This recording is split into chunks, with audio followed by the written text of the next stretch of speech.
भरी न तिन्ही लोका जाई न घे माये तया पंढरपुरा भेटे न माहेरा आपुलिया सर्व सुकृताचे फळ मी लाहीन क्षेम मी देईन पांडुरंगी भापर कुमादेवरू विठ्ठलाचे भेटी आपुले संसाठी करून ठेला जाई न घे माये तया पंढरपुरा भेटे न माहेरा आपुलिया विठाला विठाला विठाला विठाला विठाला विठाला विठाला विठाला विठाला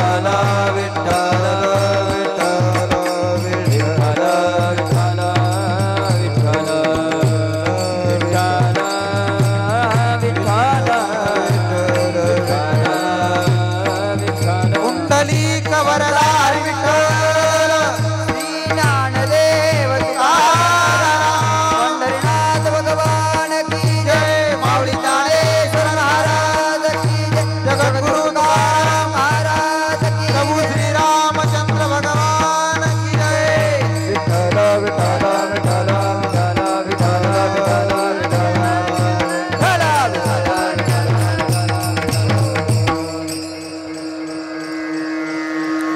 महायोग पीठे तटे भीमरत्यं वरं पुंडरीकाय दातुं मुनीन्द्रे समागत्य तिष्ठं तमानन्दकन्दं परब्रह्मलिंगं भजे पांडुरंगं पांडुरंगा करो प्रथम नमन पांडुरंगा करो प्रथम नमन पांडुरंगा करो प्रथम नमन पांडुरंगा करो प्रथम नमन हे पांडुरंगा करो प्रथम नमन पांडुरंगा करो प्रथम नमन पांडुरंगा करो प्रथम नमन पांडुरंगा करो प्रथम नमन दुसरे चरण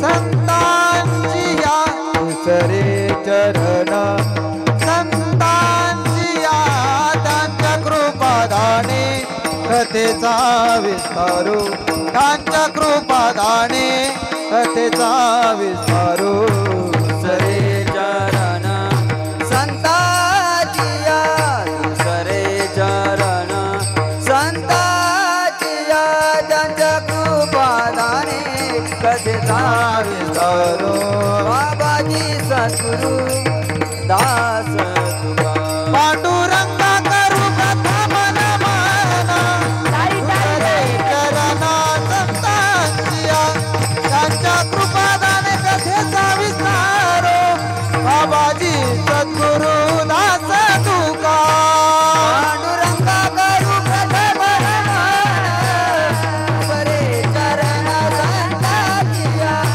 त्यांच्या कृपादाने कथेचा विस्तारू बाबाजी सद्गुरु दास तुका दास तुका प्रस्तुत प्राप्त कीर्तनाकरता घेतलेला अभंग हा श्री जगदवंदनीय ज्ञानियांचे राजे साधकाचा मायबाप संत श्रेष्ठ ज्ञानोबरा यांचा 4 चरणाचा उत्कृष्ट असा अभंग आहे आणि हा अभंग आपल्या परिचयाचाच आहे अवघाची संसार सुखाचा काही हरिपाठातलाच आहे ना विठाला विठाला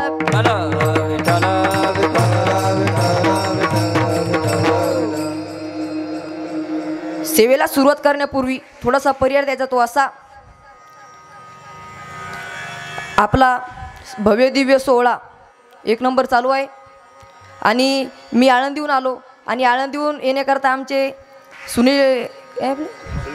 सुनील मामा बार म्हणजे लवकर फोन करायचे कुठे आहे जेवला की नाही 10 वेळेस फोन केले महाराज त्यांनी आणि या ठिकाणी खूप उपस्थिती लाभली पाहुण्यांची आमचे मामासुद्धा आलेत डबल बाहेरचे पाहुणे खूप आले आणि आपल्या कीर्तनाचा नियम असा आहे की जेव्हा विठ्ठल विठोबा रखुमाई भजन होईल तेव्हा हाताने टाळी आणि मुखाने भजन झालंच पाहिजे विठाला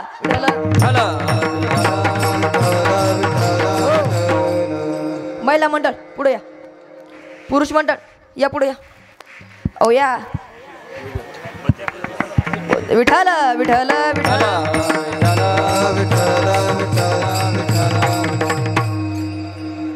या सेवेला सुरुवात करण्यापूर्वी थोडासा भावार्थ पाहू माऊली ज्ञानोबा या अभंगात प्रतिज्ञा करतात.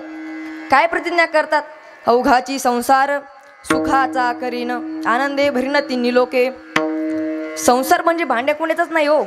त्या ठिकाणी जन्माला येणं आणि मरणं हा सुद्धा एक संसार आहे. आणि ते जन्माला येणं आणि मरणं याच्यामध्ये जे असतं ना त्याला जीवन म्हणतात. आणि ते जीवन जगावं कसं? मग माऊलींकडे सदक माऊलींना म्हणतात की माऊली त्यांना प्रश्न विचारतात की तुम्ही हा संसार सुखरूप करण्याकरता काय करणार? माऊली म्हणतात की मी माझ्या माहेराला जाईन घे माये तया पंढरपुरा, भेटे ना माहेरा आपुलिया. पंढरपूरला जाऊन काय कराल? तर मी पांडुरंगाची भक्ती करेल, हां, आणि वारकरी होऊन वारी करेल. महाराज काही लोक असे प्रश्न करतात की मग मी वारी करू का संसार करू? ऐका, ज्याला संसार सुखाचा करायचा ना त्यानं वारी केली पाहिजे महाराज. आणि वारी करून आपला संसार सुखाचा होईल. आणि वारी केल्यानंतर त्या ठिकाणी दोन हे असतात, एकादश आणि 2 वारी पण असतात, आषाढी आणि कार्तिकी. तुम्ही जर ते वाऱ्या केलं तुमची बॅटरी चार्जिंग होईल, मग तुमचा संसार सुखरूप होईल. आणि त्याच्यातून तुम्हाला संतांची संगती पण होईल. संतांची संगती मनोमार्गती आकळावा श्रीपती त्याच्यातून तुम्हाला संतांची संगती होईल. आणि संतांची संगती होण्याकरता सुद्धा पुण्य असावं लागतं. आणि ते पुण्य आपल्याला पदरात पाडून घ्यावं लागतं महाराज. सर्व सुकृताचे फळ मी लाहीन, क्षेम मी देईन पांडुरंगी. आता क्षेम या शब्दाचा अर्थ असा आहे की मी पांडुरंगाला आलिंगन देईन. मग आम्ही त्या पंढरपूरला जाऊन काय करू? तर आम्ही आलिंगन देऊ. याच्यातच सर्व सुख आहे महाराज. बापरकमध्ये येऊन विठ्ठलाच्या भेटी आपुले संसाठी करून येतला विठाला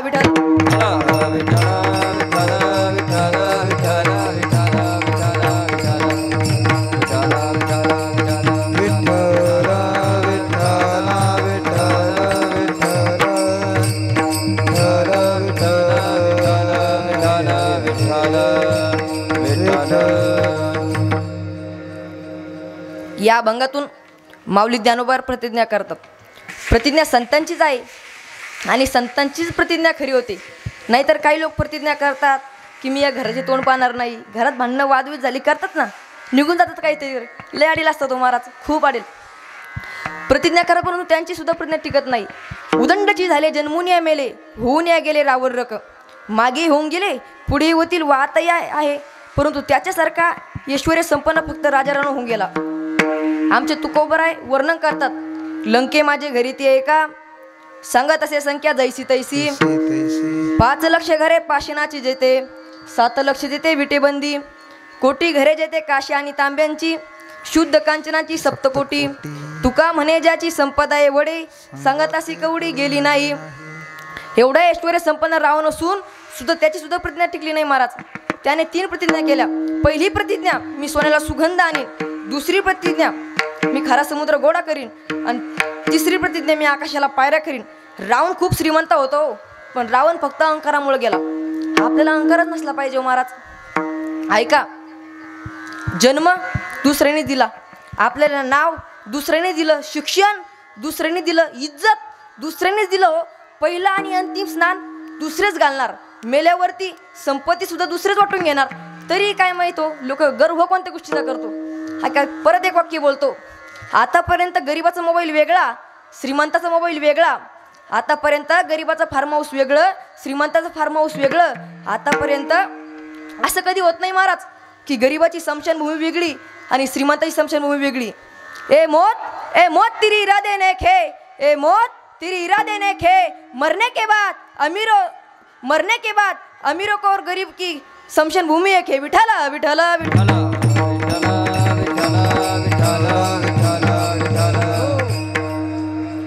काय गर्व करता हो. ऐका, 2 अक्षरांचे लक आणि 2.5 अक्षराचे भाग्य, 3 अक्षराचे नशीब उघडण्यासाठी 4 अक्षराची मेहनत कामाला येत असते महाराज. पण त्याला 1 अक्षराचं मीपणा सर्व काही नष्ट करून टाकतो. मग गर्व कसला गर्व हो, कसला मीपणा. म्हणून गर्व करायचाच नाही महाराज. आता गर्व ते रावणाने केला तर सगळी लंका राग झाली. बरोबर नाही. विठाला विठाला.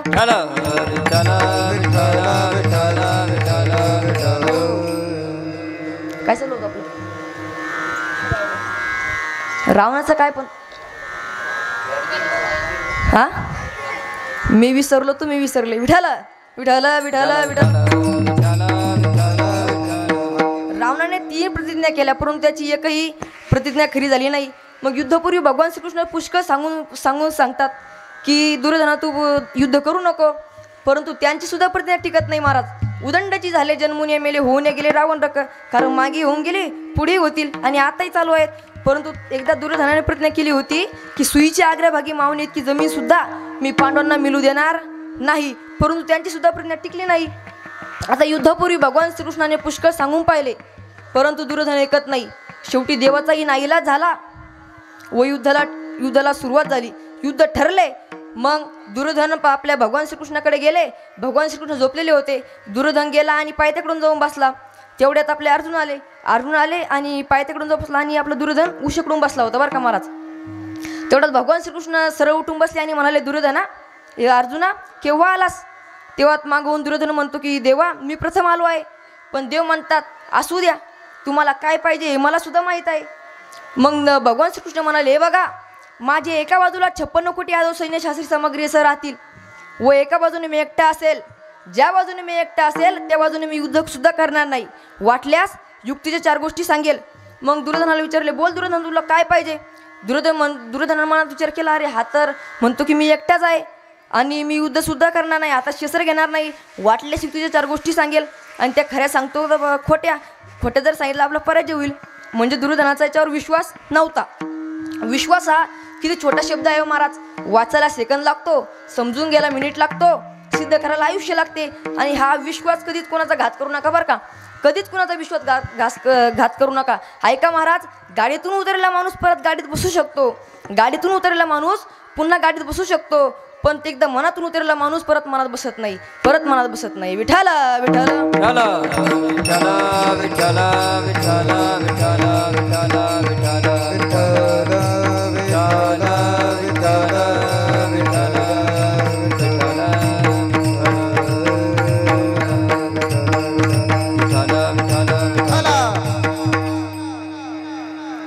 आपल्या कीर्तनाचा नियम असा आहे की ज्या वेळेस भजन चालू होईल त्यावेळेस मुखाने भजन आणि हाताने टाळी झालीच पाहिजे. हो विठ्ठल विठ्ठल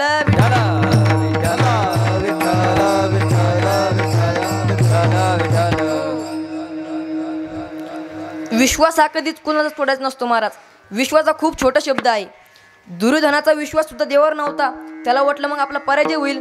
मग तो विचार करत म्हणाला की देवा माझे तू मला 56 कोटी यादव सैन्यशास्त्री सामग्री दे. तेव्हा देव म्हणाले काही हरकत नाही बाबा घे. मग अर्जुनला विचारले, बोल अर्जुना तुला काय पाहिजे? अर्जुन म्हणतो, देवा मला तू एकटा असला म्हणजे पुरे, दुसरी कोणाचीच गरज नाही. असा ठराव झाला आणि युद्ध ठरले. परंतु युद्धाला 4 ते 5 दिवस झाले आणि दुर्योधनाकडले मोठे मोठे रथी महारथी वीर मृत्युमुखी पडले. मग आता दुर्योधनाला आला राग. तो गेला पितामह भीष्माचार्यांकडे आणि पितामह भीष्माचार्यांना म्हणाला की पितामह आज युद्धाला 4 ते 5 दिवस झाले आहे, पण पांडवांकडील एकही वीर मेला नाही, परंतु आपल्याकडील मोठे मोठे रथी महारथी वीर मृत्युमुखी पडले. तुम्ही मनाने त्यांच्याकडून आहात आणि शरीराने माझ्याकडून आहात, असे मर्मभेदक बोल पितामह भीष्माचार्यांच्या कानावर पडताच पितामह भीष्माचार्यांना राग आला आणि पितामह भीष्माचार्यांनी प्रतिज्ञा केली की मी उद्या सूर्योदयापासून तर सूर्यास्ताला जाईपर्यंत एकही पांडव या भूतलावर तुला दिसू देणार नाही. आता दुर्योधनाला आनंद झाला, परंतु ही चर्चा इकडे कळाली. त्यांना खूप वाईट वाटले. सर्व भीम अर्जुन नकुल सहदेव द्रौपदीच्या चिंतेत पडले. त्यावेळेला द्रौपदीने भगवान श्रीकृष्णाचा धावा केला. भगवान श्रीकृष्ण म्हणाले, तिने सर्व हकीकत सांगितली. भगवान श्रीकृष्ण म्हणाले, तू काही हरकत घेऊ, तू काही ताण घेऊ नको, मी जे सांगेल ते कर म्हणजे झाले. हो ती म्हणाली, देवा तू जे सांगशील ना ते मी करील बर का, परंतु माझ्या पतीला वाचव. देव म्हणाले, काही हरकत नाही बाबा चाल. आपल्या भगवान श्रीकृष्णाने द्रौपदीचा हात धरला आणि पितामह भीष्माचार्यांच्या पर्णकुटीच्या दाराजवळ नेले आणि तिथे गेल्यावर सांगितले, द्रौपदी तू आज जा आणि पितामह भीष्माचार्यांचे दर्शन घे. त्याप्रमाणे द्रौपदी आत गेली आणि पितामह भीष्माचार्यांचे दर्शन घेतले. त्यावेळेस दर्शन घेतल्या आपल्या पितामह भीष्माचार्यांनी आशीर्वाद दिला, सौभाग्यवती भाऊ. मग त्यावेळेस द्रौपदी म्हणाले की हा आशीर्वाद या जन्मीचा का पुढच्या जन्मीचा? तर आपले पितामह भीष्माच्या चिंतेत पडले, अरे कोण असेल? ती म्हणाले, द्रौपदी का? होय महाराज मी द्रौपदी आहे. पितामह भीष्माचार्य काय म्हणाले, तू पुढचं बोलू नको, तुला येथे कोणी आणले हे मला प्रथम सांग. ती म्हणाली की मी माझे हुजुरे नौकर बरोबर आले. ती म्हणले, पितामह भीष्माचार्य म्हणाले, दाखव कुठे तुझं हुजुरा नौकर. आपला हुजरा नोकर दाखव म्हणल्यावर आता द्रौपदीने पितामह भीष्माचार्यांचा हात धरला आणि ती तानात ह्यार हुर्र वडत वडत चालवला. अरे थांब मी येतो कुठं चाललं वडत पितामह भीष्माचार्यांच्या पर्णकुटीच्या दाराजवळ नेलं आणि सांगितले ते आपला भगवान श्रीकृष्ण अंगावर घोंगडी घेऊन आणि त्या द्रौपदीच्या खडवा चपला आपल्या हातात घेऊन उभे होते. मग आपल्या पितामह भीष्माचार्यांनी अंगावर घोंगडी काढली तर प्रत्यक्ष पाहता पांडुरंग आपले भगवान श्रीकृष्ण. देवा तू जर अर्जुनाकडून असेल तर का त्याचं एक केसही वाकडे होणार नाही. माझ्यासारखे हजारो जरी पितामह भीष्माचार्य आले ना तर त्याचा एक केस सुद्धा वाकडा होणार नाही असं त्यांचा ठराव झाला. आणि दुसऱ्या दिवशी युद्धाला सुरुवात झाली. महाराज युद्धाला सुरुवात झाली. पितामह भीष्माचार्य अर्जुनावर बाण सोडणार आणि त्या शेवटच्या बाणाने अर्जुन मरणार हे भगवान श्रीकृष्णाच्या लक्षात आल्याबरोबर भगवान श्रीकृष्णाने आपल्या रथातून खाली उडी घेतली आणि आपलं सुदर्शन चक्र पितामह भीष्माचार्यावर सोडलं. ते आपल्या पितामह भीष्माचार्यांनी बघितलं आणि आपल्या हातातला बाण खाली ठेवला आणि वर हात करून म्हणाले की देवा तू देव असून सुद्धा प्रज्ञा धुळीस मिळवली. म्हणून संताच्या पुढे सुद्धा देवाची सुद्धा प्रज्ञा टिकत नाही महाराज. एवढे संत मोठे आहेत. देवा तू प्रतिज्ञा केली होती मी आता शस्त्र घेणार नाही परंतु घेतले म्हणून पितामह भीष्माचार्यांचा पण खरा केला आणि अर्जुनाचा पण जीव वाचवला. पितामह भीष्माचार्यांचा बी खरा केला होता. आता मग आमचे माऊली ज्ञानोबा म्हणतात की मी हा सर्वांचा संसार सुखाचा करीन. तेच माऊली ज्ञानोबा या अभंगाच्या प्रथम चरणात सांगतात. अवघाची संसार अवघाची संसार अवघाची संसार सुखाचा करीन अवघाची संसार अवघाची संसार अवघाची संसार सुखाचा करीन अवघाची संसार अवघाची संसार अवघाची संसार सुखाचा करीन अवघाची संसार अवघाची संसार अवघाची संसार सुखाचा करीन अवघाची संसार अवघाची संसार अवघाची संसार सुखाचा करीन अवघाची संसार अवघाची संसार अवघाची संसार सुखाचा करीन अवघाची संसार अवघाची संसार अवघाची संसार सुखाचा करीन अवघाची संसार अवघाची संसार अवघाची संसार सुखाचा करीन आनंदे भरिला तिही लोक आनंदे भरिला तिही लोक जाईन गे माये जाईन गे माये जाईन गे माये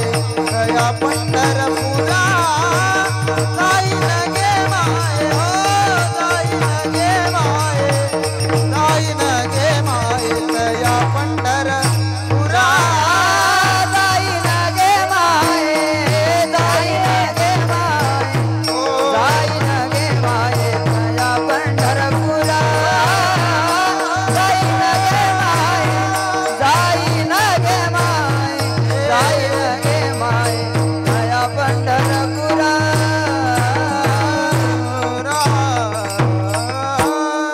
अवघाची संसार सुखाचा करीन आनंदे ए बाळा लय विचित्र असतात तो पोरं महाराज. खूप विचित्र असतात. काही एका ठिकाणी काय झालं बघा. असंच मी कीर्तनाला गेलो आणि एक गाय चरत होती वाटात. म्हणलं गाय आणि एक पिल्लू होतं तिचं. गाय कोणाची हो म्हणलं. ते दादा वळत होते कोणाची गाय. तिला हाटवा मी कवच हॉर्न वाजवतो. ती म्हणली मला गाय नाही माहीत कोणाची पण पिल्लू माहिती आहे कोणाचं आहे. म्हणलं कोणाचं आहे. ती म्हणतो गाईचं आहे. काय करा विठाला विठाला विठाला. पोरं खूप विचित्र असतात. काय करावं. ऐका मुलांनो. एका ठिकाणी काय झालं. खूप विचित्र एक मुलगा असा विचित्र होता महाराज. खूप त्याने सर म्हणाले की तू खूप विचित्र दिसतोस रे. हा म्हणाले ते सर नाही त्याला प्रश्न केला की तुझा जन्म कधी झाला रे. तो म्हणाला की बुधवारी. मग त्याने सरांना प्रश्न केला सर तुमचा जन्म कधी झाला. ती म्हणाला रविवारी. रविवारी तर सुट्टी असती ना सर. काय करावं, विद्यार्थी खूप हुशार पण असतात तो, पण इतकं वेळेपणा करतात. आणि मग ते सर काय म्हणाले, तू शांत मी तुला पट्टाच काढून मारीन पॅन्टी जाते. म्हणलं सर मारूच शकत नाही. ते म्हणला का बरं. सर तुमची पट्टा काढा तुमची पॅन गळून जाईन. विठाला विठाला विठाला विठाला विठाला विठाला विठाला विठाला. काय चालू होतं विसरले मी विसरले. अवघाची संसार सुखाचा करीन आनंदे भरीन तिन्ही लोक. संसार सागरात पिढी झालेले असे जिज्ञासू साधक माऊलींकडे आले व माऊलीला म्हणाले, माऊली आम्ही या संसाराने फार दुःखीत झालो आहे. बहुत जांचुल संसारे मोह माया जळाचे विखारे. त्रिगुण येतातील हरे तेने दुःखे थोर अंक्रदलो. आणि का दुःखे सांगू मी किती सकल संसाराची स्थिती. न साहे पाशान फुटती भयंकापचिती भरला असे. असा संसार दुःखरूप आहे. ठाऊकची आहे संसार दुःखाचा. चित्त शिंद्याचा वाहू नये. आणि आमच्या सर्व संतांनी निर्माण करून दाखवलंय महाराज की या संसारात तीळ मात्रही सुख नाही. सुख नाही कोठे आले या संसारे. सुख नाही कोठे आले या संसारा. सुख नाही कोठे आले या संसारा. सुख नाही कोठे आले या संसारा. सुख नाही कोठे आले या संसारा. सुख नाही कोठे आले या संसारा. सुख नाही कोठे आले या संसारा. सुख नाही कोठे आले या संसारा.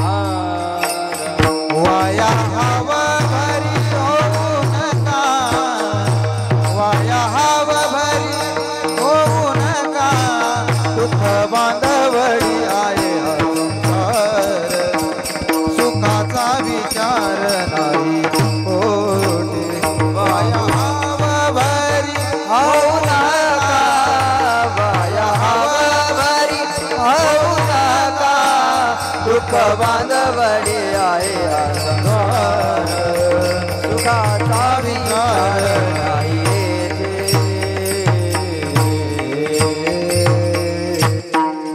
सुख नाही कोठे आले या संसारा.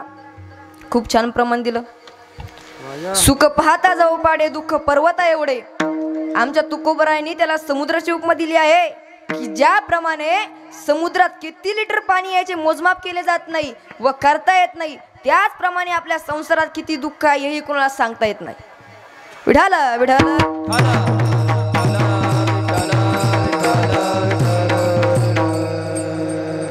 संसार सागर उगा भव दुःखाचे मुळे. जनवादन तृण माझे केली इंगळे. इंद्रिय व्रज घाते तपी उष्णवरी ज्वाल. सोसील काय करू दुर्बर हे चांडाळ. विठोबा दाना दे का तुझ्या सारिके नाम. अशा प्रकारे माऊलींकडे सदा माऊलीने म्हणतात की माऊली आम्हाला हा संसार सुखाचा झाला पाहिजे हो. नाभी नाभी म्हणून बोलिले वचन मी तुमचाच नाही तर सर्वांचा संसार सुखाचा करीन. अवघाची संसार सुखाचा करीन आनंदे भरीना तिन्ही लोके. कारण या संसाराची मर्यादा फार मोठी आहे हो. अब्रह्म भुवन लोका पुनर्वर्तिनोर्जुन माऊपेत्य तू कौंते पुनर्जन्म न विद्यते. कारण या संसारात ब्रह्मदेवापासून तर स्तरावपर्यंत याची मर्यादा आहे. कारण या संसारात देवांना सुद्धा मारावे लागते. मग माऊलींकडे सध्या माऊलींना म्हणतात की माऊली आम्ही तुम्हाला तर राहण्यासाठी घर नाही, खाण्यासाठी अन्न नाही. मग असे असताना तुम्ही या संसार सुखाचा कसा करणार. आमच्या ज्ञानोबरांना कमी त्रास झाला का हो महाराज, खूप त्रास झाला. ऐका, ज्यावेळेस विठ्ठलपंतांनी संन्यासाश्रम घेतला ना त्यावेळेस आमच्या रुक्मिणी मातेने त्यांना परत घरी आणलं.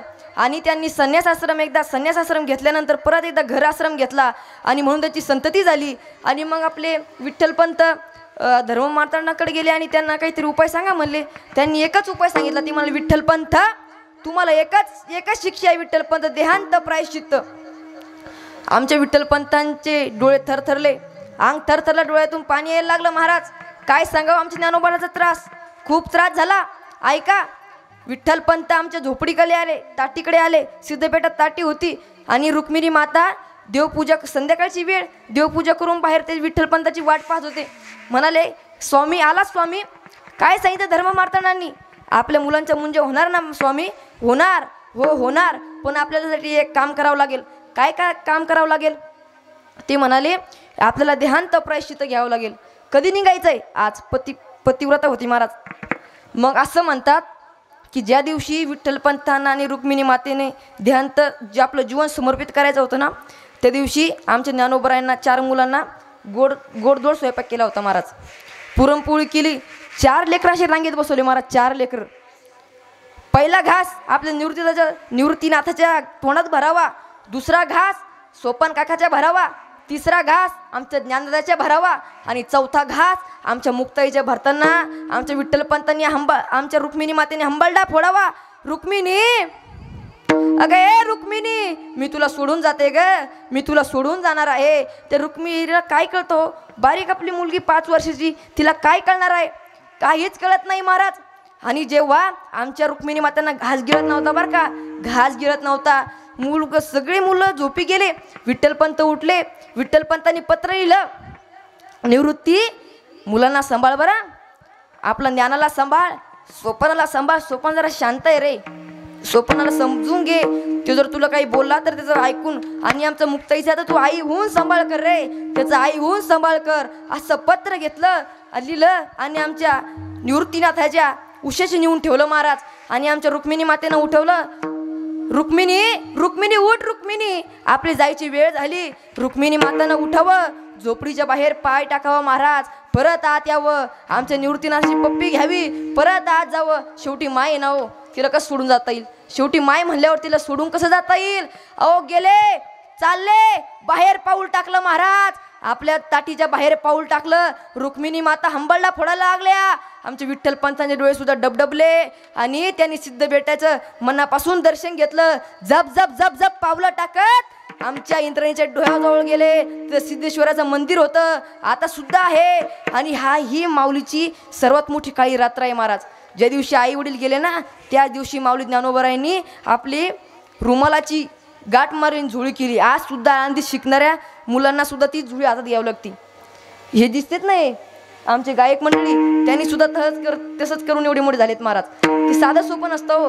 माऊलीच्या जीवनातली ही पहिली मोठी काळी रात्र आहे. ज्या दिवशी आईबाप जीवनातून निघून जातात ना महाराज, लोक नीट बोलत नाही हो, नीट बोलत नाही. आमच्या माऊलींना खूप त्रास झाला.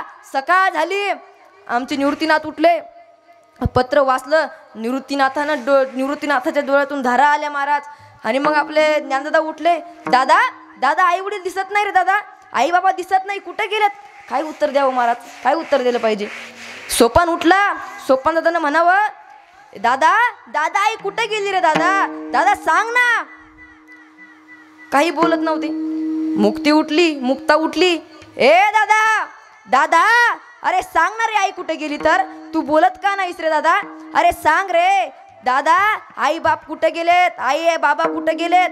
ती म्हणाली, आपले निवृत्तीनाथ म्हणाले, अगं मुक्ते, आपले आई बाबा अशा गावाला गेलेत, त्यांची आपली कधी आयुष्यभर भेट होणार नाही. आमच्या मुक्ताईनं हंबलडा फोडावं महाराज, निवृत्तीनाथाच्या गळ्यात पण रडावं आणि म्हणावं, ए दादा, आता आईबाप तर आपल्याला सोडून गेले रे, आता माझा लाड कोण करल रे, माझा सांभाळ कोण करल माझा सांभाळ? आणि आमच्या निवृत्तीनाथाच्या सुद्धा डोळ्यातून पाणी यायला लागलं महाराज. अरे मी आहे ना मुक्ते, मी तुझा दादा आहे ना. असं त्यांना मग असे होत मुलं मोठी झाली महाराज. आणि मुक्ती म्हणते, ए ज्ञाना, अरे असा का बसलास रे? ए ज्ञाना, अरे 2-3 दिवस झाले रे दादा, 4-5 दिवस झाले, पोटात अन्न नाही रे दादा, पोटात अन्न नाही. आमच्या निवृत्तीनाथानं म्हणावं, ज्ञाना उठ, ज्ञाना जोडी घे. आमच्या ज्ञानोबराईने हातात जोडी घ्यावी, सगळी आनंदी फिरावी महाराज. कोणी दार लावून घ्यायचं, कोणी म्हणायचं पीठ नाही. 2 घरचं भेटलं, ते सुद्धा ब्राह्मणाचे पोराने त्याच्यात शेण कालवलं, दगड फेकले, जोडी फाडून टाकली. माऊलींना राग आला हो, आमच्या ज्ञानोबरायांना खूप राग आला. आणि त्यांनी सिद्धपेठाच्या दिशेने जप जप पावलं टाकत गेले असताना आपली जोडी मुक्तीच्या अंगावर फेकून दिली आणि ताटी बंद करून आत बसले. ती मुक्ता ज्ञानदादाला सांगते, ए दादा, दार उघडणार रे. इथलुशी 5 वर्षाची मुक्ता आमच्या ज्ञानोबरायांना उपदेश करण्याकरता सुरुवात करते. योगी पावन मनाचा, पावन मनाचा, योगी. आमच्या ज्ञानोबरायांना काय सांगावं तुम्हाला.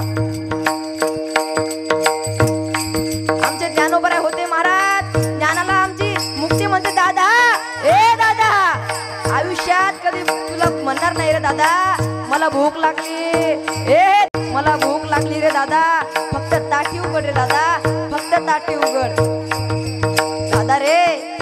दादा काय प्रसंग असेल हो महाराज, 4 मुलं रडताय, आई बाप नाही त्यांना, अंगावर काटे येतात माय बाप, काय त्रास असावा. अरे आमच्या ज्ञानोबरायांना खूप त्रास झाला हो, खूप त्रास झाला.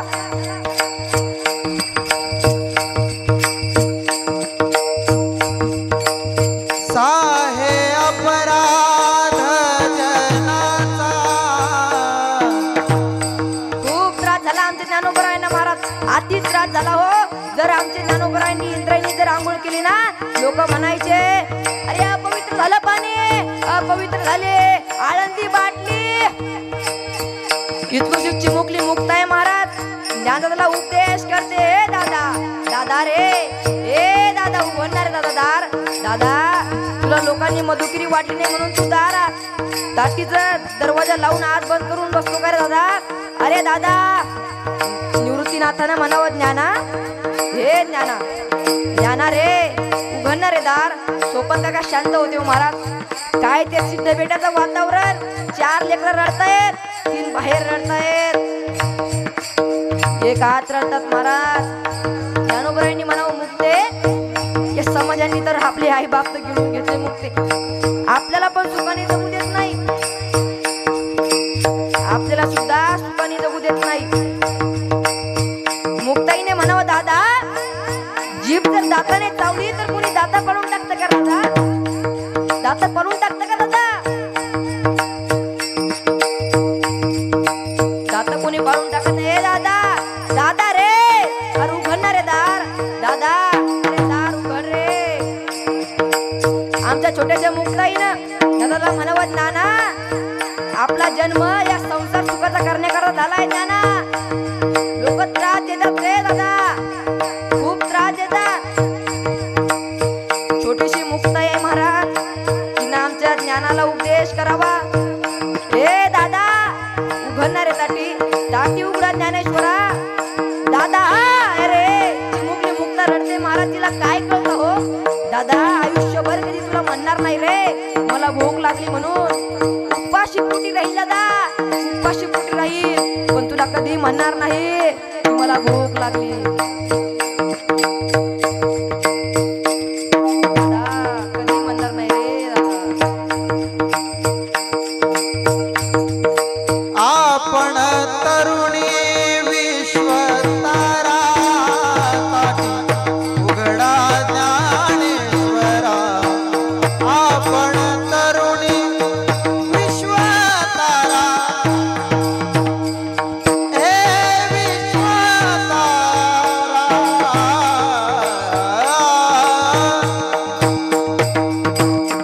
विश्व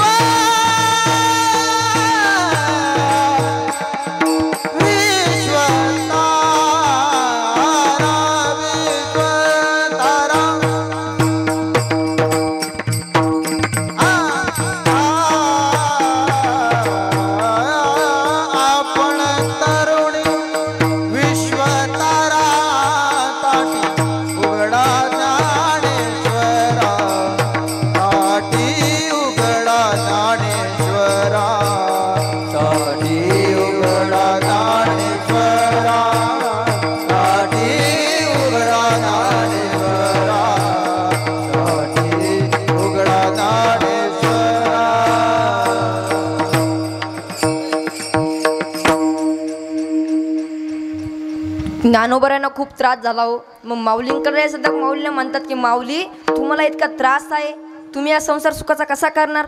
आणि ऐका, जगात त्रास सहन करणारे माणसंच खूप मोठे होतात हो. देव तुमच्या वाट्याला संकट देतो म्हणजे तुम्हाला संपवायला नाही हो, संकट त्याच्याच वाट्याला येतात, त्याची ती पेलायची ताकद असते. येड्या गबड्याच्या वाट्याला संकट जातच नाही तो. तुम्हाला संकट संपवायला नाही तर तुम्हाला तुमची अस्तित्वाची जाणीव करून द्यायला की तुम्ही कोण आहात. ऐका महाराज, संकट येड्या गबड्याच्या वाट्याला जातच नाही, ज्याची ती लायकी आहे ना त्याच्या वाट्याला संकट जातात. फुलांच्या पायगड्यावरून किती काठी टोचले तरी सहन करायला शिका. फुलांच्या पायगड्यावरून चालताना किती जर काठी टोचले तर सहन करायला शिका, कारण त्या काट्यांना टोचणं माहीत असतं, त्यांना वेदना कळत नसतात बरं का. तुम्ही तुमचे पाय इतके घट्ट करा की एक दिवस कितीतरी संकट आलं तर ते फुलं तुम्हाला म्हणतील आईये हम झुकता है तुम चलना सीखो, हम झुकता है तुम चलना सीखो. विठाल विठल विठल.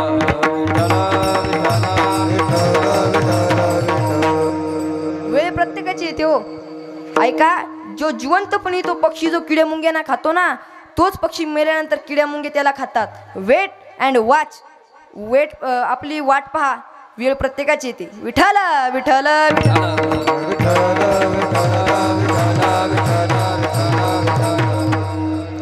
माऊली म्हणतात, माऊलींकडे सध्या माऊली म्हणतात की माऊली तुम्हाला इतका त्रास असून मग हा संसार सुखाचा कसा होईल. माऊली त्यांना एक उदाहरण देतात, ती असे की एक कुटुंब, त्यांना 4 मुले, त्यापैकी 3घांचे लग्न झाले आणि गरीब परिस्थिती असल्यामुळे ते दारू प्यायचे. आणि दारू ही खूप वाईट गोष्ट आहे बरं का महाराज. ऐका, जन्मल्यापासून बाटली तर शेवटपर्यंत बाटलीच रे, फक्त टोकनात बदल होतोय. आईचं दूध आटलं तेव्हा चालू केली दुधाची बाटली, शाळेत जाऊ लागला तेव्हा चालू केली पाण्याची बाटली, माध्यमिक शिक्षण चालू झाले तेव्हा चालू केली थंडाची बाटली, उच्च शिक्षण चालू झाले तेव्हा चालू केली बिअरची बाटली. तिने काही तहान नाही भागली, मग चालू केली देशी बाटली. ती बरी वाटली पण तिने खिशी तिजोरी आटली. मग चालू केली गावठी बाटली. ती बरी वाटली बरं का, पण तिने ओव्हरलोड होऊन आतरे फाटली. दवाखान्यात नेलं, डॉक्टर लावली सलाईनची बाटली, तिने काही भागेना. प्राणज्योत मावळली, घरी आणलं. घरी आणल्यानंतर आंघोळ घातली गुलाब आणि आतरेची बाटली, तिने काही भागेना. मग चितीवर ठेवली रॉकेलची बाटली, तिथे ओतली, तिथेच सगळी औस पिटली. विठाला विठाला विठाला.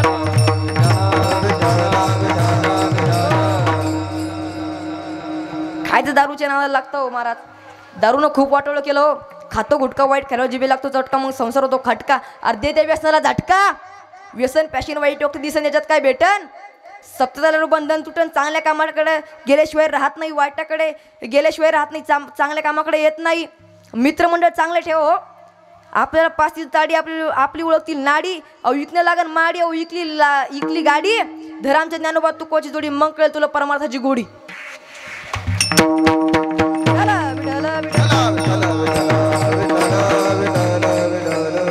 संगत पण चांगली असली पाहिजे हो. संगत फार महत्वाची आहे महाराज.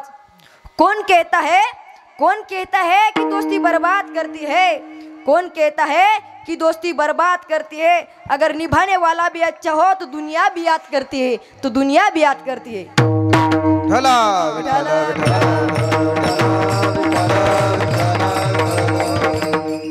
तुम्हाला नशा करायची ना, हरिनामाची करा ना. दारू गांजा मत पियो यारो, अक्कल गुंग हो जाती है.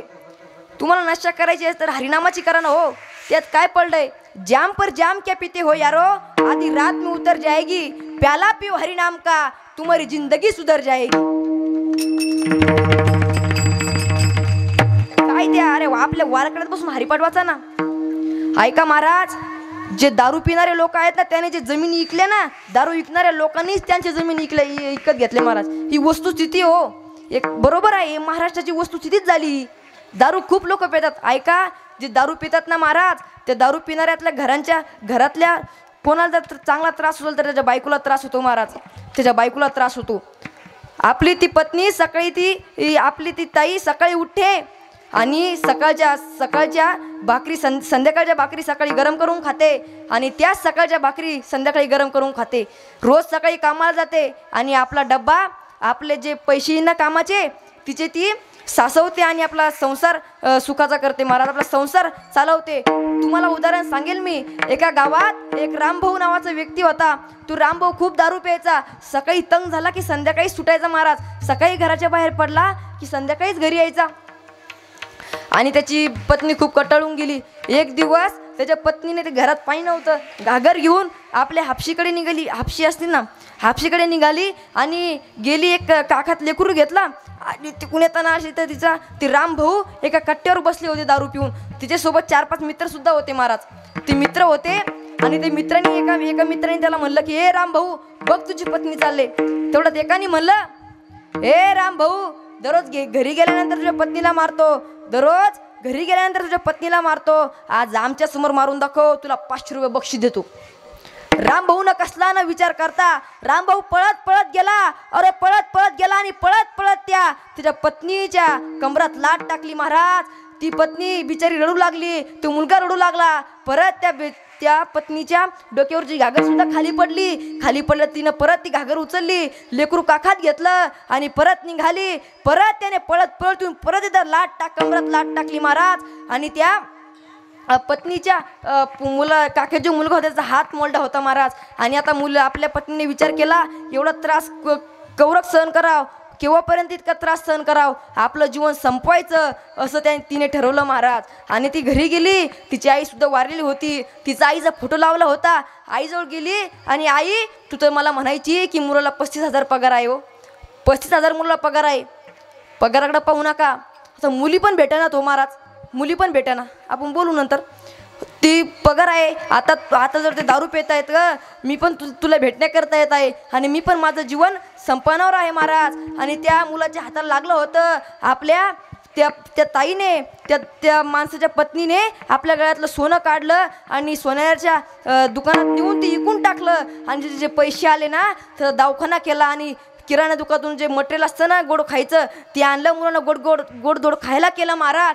गोडधोड खायला केल्यानंतर ती घरी आली आणि म्हणाली, मुलांना काहीतरी गोडधोड खाऊ घातलं. आणि तिने एक औषधाची बाटली होती, ती घेतली आणि तीच तडपत मेली. हो महाराज, तशी तडपत मेली. ऐका, इस दुनिया में ऐसी कौन सी चीज़ है, इस दुनिया में ऐसी कौन सी चीज़ है वो मिलती नहीं. सब कुछ मिलता है इस दुनिया में, लेकिन माँ बाप नहीं मिलते. माय बाप नाही भेटत हो महाराज. गेली ती आई. काय हे दारुड्याचा संसार खूप विचित्र असतो. मग माऊलीला म्हणतात की आम्ही या संसार सुखात, तुम्ही संसार सुखाचा कसा करणार. माऊली म्हणतात की मी तुम्हाला उदाहरण देतो ते पटण्याकरता. ते ऐका. उदाहरण अशी आहे की एक कुटुंब, त्यांना 4 मुले, त्यापैकी 3 लग्न झाले. ते सुद्धा दारू प्यायचे. ते दुःखाने पीडित झालेल्या कंटाळ्या त्याच्या पत्नी. 4था भाऊ शिकलेला होता. आणि हेच 3 जण एकदा गेले सासरवाडीला गेला. म्हणलं की सासूबाईला इतका उल्हास, हाती शरबताचा काला जावायची इज्जत खलास, इतका उल्हास. तर सासूबाईनं आपल्या जावायला काकवी मागितली. काकवी स्पेशल पदार्थ, गुळाची, ते असतं चिकट, ते मधासारखं, माहिती आहे ना. ते मागितलं आणि 2 जावायला वाढलं. एक धाकटं लाजलं ना, नको आम्ही तसलं खात नाही. खातो काय, लाजलं महाराज. लाजल्यावर खूप फजिती होती. ऐका, जेव्हा 2 जवान पुन्हा हल्ली, अरे घेणं पडतो तिकडे. पण सासूबाई डब्बा कुठे ठेवती हे बरोबर लक्ष देऊन पाहिलं. रात्री 12ला गेला, लईन जायला होती, डबा चापशीत गेला आणि तेवढी ती काकवी अंगावर उतणी झाली. असला ते मधानं चिटकले आणि ते चिटकी झालं. सासरा होता प्रगतशील शेतकरी. त्याला वाटलं कापसात लोळल्यावर निघन कानू. आणि ते काय झालं, पिकेला नव्हतं, धड कच्चं नव्हतं, भोळं होतं, गाबुळं. माणसाने एक तर शान असाव, नाही तर ते म्हणतात ना गाबुळं कच्चं, आपलं बोर कसं गाबुळ आहे तसा गाबुळ होतं. पिकेला नव्हतं आणि कच्चं नव्हतं, गाबुळ होतं. आणि त्याला पुढे डोकं का काय महाराज. आता तुम्ही जरी सांगा येळं तरी त्या कापसात जाईल का हो, ते चिकट आहे, अंगाला चिपकन. तरी ते गेला आणि कापसात धडशी उडी मारली. आता कापसात उडी मारली, बाहेर म्हशीचा टोनगाच तयार झाला. असले श्वेटर आणि ते चालला असा धडधडन आला बाहेर. आणि एक म्हैस दारात बांधली होती, तिला याच्यासारखाच टोनगा होणार होता. त्याला वाटलं की म्हशी पुढं लोळल्यावर निघन का नो बाबा. लोळला म्हशी पुढं, म्हैस पुढे यायची, वास घ्यायची, मागं जायची. म्हैस म्हण आपल्यातला प्राणी नाही, या म्हशीला सुद्धा जात कळती बरं का. ती मागं यायची, पुढे जायची, वास घ्यायची, परत मागं यायची. ते सकाळी 4 वाजले, कडकडून गेलं. हिवाळी दिवस. सासूबाई उठली. गणपतराव शेजरा उठा म्हशीला मोठगाला टोनगा झाला. ते उठले आपले बिचारे झोपातच. एकाने पाय धरले, एकाने हात धरले. ते असं सोडा. कधी मराठी भाषा बोलायचं. ही एक त्यातला एक जावई म्हणला, लहानपणी टोनगा इतका चप्पळ आहे तर मोठेपणी का देवाला सोडावं लागतो काय. सासरा म्हणतो, अरे आतापर्यंत एक रेडा बोलला बा. ज्ञानोबरायांनी त्याच्या मुखातून वेद बोलवला, त्याचा वंशज आहे का काय. मग आता याला पुढे आनंद. सासूबाई म्हणाली, टोनगा मला ठीक आहे, पण शेपूट कुठे. ते म्हणतो टोनगा नाही, जावई आहे. आता महाराज जावईला टोनगा म्हणून घ्यायची फजिती गरज कशी मिळाली, लाजला म्हणून आमचे पांडुरंग लाजतच नाही हो. साधा वया भक्ती काज नाही लाज धरीत. विठाला विठाला विठाला विठाला विठाला विठाला विठाला. ते 3-4 चार तुकडे जोडलेले, कधी त्यांना सुख नाही, कोणत्याच प्रकारची हाऊस नाही, दागदागिने नाही. मग असे 3 भावांच्या बायका कंटाळून गेल्या हो महाराज, खूप कंटाळून गेल्या. त्यांना काय करावं काही कळत नव्हतं. मग काही दिवसांनी 4थ्या भावाचे लग्न झाले. तो थोडा शिकलेला होता, त्यामुळे त्याला बायकोही शिकलेली व श्रीमंत घरची मिळाली. ती बायको घरी आली आणि ती म्हणाली की का हो तुम्ही कीर्तना. ती बायको घरी आली आणि या 3 भावाच्या दुःखाने पीडित झालेल्या ज्या बायका होत्या ना, ती म्हणाली अगं तुझे किती करंटे कपाळ आहे, तू श्रीमंत घरची मुलगी आहे आणि या गरीबाच्या घरी येऊन पडली आहे. ती म्हणाली मला तुमच्यासारखी भिण्याचे कारण नाही, कारण माझे वडील श्रीमंत आहेत, मला लागेल तेवढी सामग्री मी माझ्या माहेरला जाईल आणि माझा संसार सुखाचा करीन. दृष्टांत संपला. त्याचप्रमाणे ज्ञानोबराय म्हणतात की मी माझ्या पंढरपूरला जाईल आणि या संसार सुखाचा करीन. अभंगाच्या 2य चरणात सांगतात जाईन गे मायेत या पंढरपुरा, जाईन गे मायेत या पंढरपुरा, जाईन गे मायेत या पंढरपुरा, जाईन गे मायेत या पंढरपुरा. भेटेन माहेरा आपुलिया, भेटेन माहेरा आपुलिया, जाईन गे मायेत या पंढरपुरा, जाईन गे मायेत या पंढरपुरा. माहेरा पोलिया, भेटेन माहेरा पोलिया, बाबा. जाईन गे मायेत या पंढरपुरा, जाईन गे मायेत या पंढरपुरा.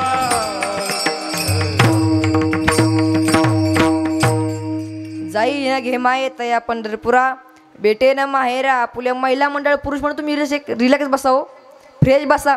ही माती काही साधी सुधी नाही. ही माती ऐकायची तुम्हाला कशी आहे. ही माती कशी आहे का, अरे मराठ्याच्या रक्ताने लाल झालेली माती, झुकली नाही अफजल पुढे माझ्या शिवबाची छाती. याच मातीमध्ये शिवाजी राजा घडले, याच मातीमध्ये संभाजी राजा घडले आणि याच मातीमध्ये अफजल घडला आणि याच मातीमध्ये हिंदू स्वराज्याचा भगवा झेंडा फडकला. ही माती काय साधी सुधी नाही हो, फ्रेश बसलं पाहिजे. कीर्तन आहे, तमाशा नाही. विठाला विठाला.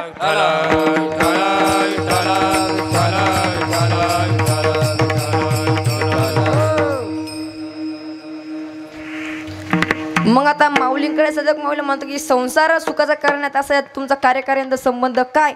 तर वरीलप्रमाणे ती मुलगी जशी आपल्या माहेरला गेली व आपला संसार सुखाचा केला, त्याचप्रमाणे मी माझ्या माहेरला जाईल आणि हा संसार सुखरूप करील. पंढरी आहे माझे माहेर साजनी, ओवे कांडणी गावगीती. कारण पंढरपूर हे माझे माहेर आहे हो, म्हणून मी माझ्या पंढरपूरला जाईल आणि हा तुमचा सर्वांचा संसार सुखाचा करील. मग माऊलींकडे सध्या माऊलींना पुन्हा प्रश्न विचारतात की तुमच्या वडील जर दरिद्री असेल तर मग त्यात तुमचा काय उपयोग. माऊली म्हणतात की माझे वडील दरिद्री नाही तर ते सार्वभौम आहेत, ते श्रीमंत आहेत, ते गरीब नाही, ते श्रीमंत आहेत. मग पंढरपूर पाठणी ग मारा सार्वभौम, दीनबंधू जयाचे ते नाम, आंधळ्या जीवाचे तो जाणतो धर्म. ते वडील मंडलिक नव्हे तर सर्वम राजा आहे हो, जेने विश्व निर्मिले महर्षी देवा संस्थापिले, 21 स्वर्गाती धरले सत्ता मात्रे आपुल्या. हे सत्ता मात्रे आपुले महाराज. मग आता माऊलींकडे साहेब माऊली म्हणतात त्यांच्या अजून काय ऐश्वर्य आहेत. आमचे तुकोबऱ्या वर्णन करतात. भीमातीरी एक वसविले नगर, त्याचे नाव पंढरपूर रे, तेथील मोकाशी 4 भुजा त्यासी, बाईला 16,000 रे. विठाला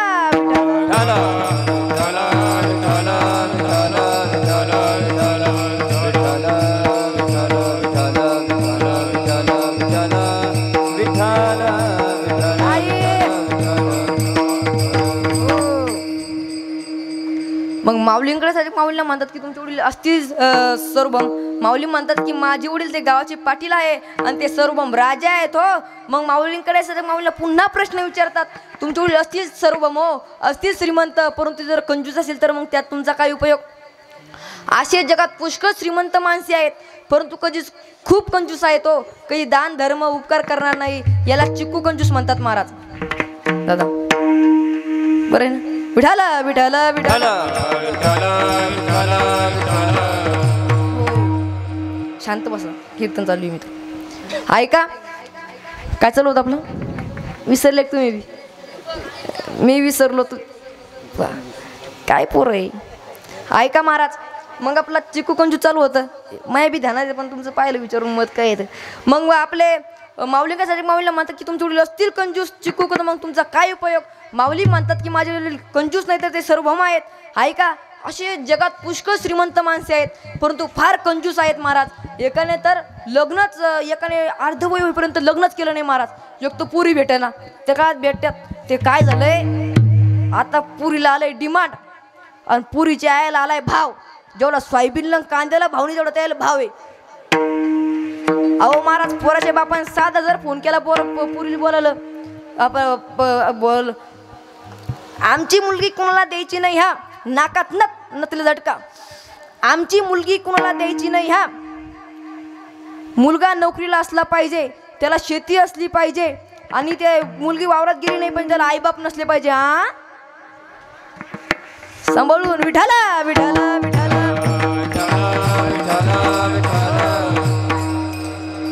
त्या कात पुरी भेटत त्याने लग्न केलं नाही महाराज. आता ते पाटील त्याला वाटायचं तर आपण जर लग्न केलं तर बायको उधळपट्टी भेटली तर मग काय उपयोग. आपल्या एवढ्या श्रीमंतीचा खूप नाश होईल. खूप नाश होईल. मग ते विचार करत बसला. गावातील लोकांनी त्याला आग्रह केला. त्याने लग्न पण केले. विचार करत बसला एक दिवस बाहेर. अरे आता बायको कशी आहे उधळपट्टी करणारी आहे का कशी आहे. पण त्याच गावातील लोक दुसऱ्या जवळच्या गावात कीर्तन होतं. ते कीर्तन ऐकण्याकरता निघाले आणि या माणसाला नेले. परंतु हा अर्ध्या मधात गेल्यावर त्याला घरची आठवण झाली. तो म्हणाला तुम्ही पुढे व्हा मी लगेच आलो. तो घरी आला. बायको घर बंद करून झोपली होती. त्याने घर दाबवलं. झप वाजवलं. तिने बिचारी उठली आणि घर उघडलं. ती म्हणजे का हो तुम्ही कीर्तन ऐकण्याकरता गेले होते मग परत का आले. ती म्हणाला की माझे महत्वाचे काम विसरले. ती म्हणाली काय आहे तुमचे महत्वाचे काम. ती म्हणाली तू म्हणाला की तू देवा जो गोड्या तेलाचा दिवा लावला होता तू विझवला की नाही हे सांगण्याकरता आलो आहे. आता महाराज ती म्हणाली मी पण एवढी काही वेडी नाही. या हाताने लावला आणि हाताने विझवला म्हणजे जोड जमली. आता अशी एका ठिकाणी एक पोराचा बाप होता आणि चालला असा नाराज होऊन. तेवढा देख तिकून पुरीचा बाप आला. अहो राम महाराज. तेव्हा काय राम म्हणतं बाप पोराला पोरगीच दे ना कोणी. ते म्हणतं ते पुरीच बाप म्हणतो का हो अहो पोरगच बोबड आहे. ती म्हणते आमची पोरगी बोबडी तिला करून घ्या ना द्या टाळी. जमलं. तो घरी गेला. त्याने सांगितलं होणारा जाऊ यायला. घर आवरून ठेवलं आणि मग ते गेले. येऊ बाहेर बसले. जाऊ आत गेला. जाऊ एकटाच आत बसला. त्या मुलीच्या आईने त्या मुलीच्या हातात चहा करून दिला. चहा त्या मुलीने याला चहा दिला आणि ती जे कपातला चहा ते बशीत ओतून दिला. त्यानं तर गपचूप येऊ ना. ती म्हणतो चहा गलम आहे. ही म्हणती पुतून प्या. जोडी जमली. विठाला विठाला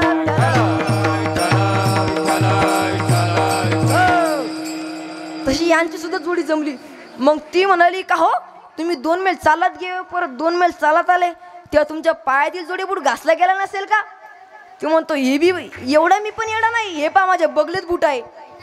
आता ऐका महाराज तुम्ही 200 रुपयाच्या 300 रुपयाच्या चपली जर एवढं सांभाळता तर मग या देहाची काय किंमत आहे हो. काय किंमत आहे देहाची. तुम्हाला एक उदाहरण देतो ऐका. एक व्यक्ती होता. त्याचं जे हार्ट होतं ना त्याच्या हार्टची सर्जरी होती महाराज. आणि डॉक्टरने सर्जरी केली आणि बिल घेऊन आला. ती म्हणाली की बिल पाहिलं आणि त्या बाबाच्या डोळ्यात अश्रू आले. ती म्हणजे का रडतात हो. बिल 7 ते 8 लाख रुपये बिल झालं. तर का रडतात कमी करू का पैसे नंतर देता का. ते म्हणाले नाही हो माझ्याकडे पैसे इतके आहेत की मी तुमचं संपूर्ण दवाखाना किंवा हॉस्पिटल विकत घेऊ शकतो. मग रडता का. ती बाबा म्हणाले अरे दादा तुम्ही मला नुसतं 4 तास सांभाळलं. तुम्ही माझ्या हार्टला नुसतं तुम्ही माझ्या हृदयाला फक्त 4 तास सांभाळलं आणि माझा हा देव मला आयुष्यभर सांभाळतो पण कोणाकडून 1 रुपया सुद्धा बिल घेत नाही. विठाला विठाला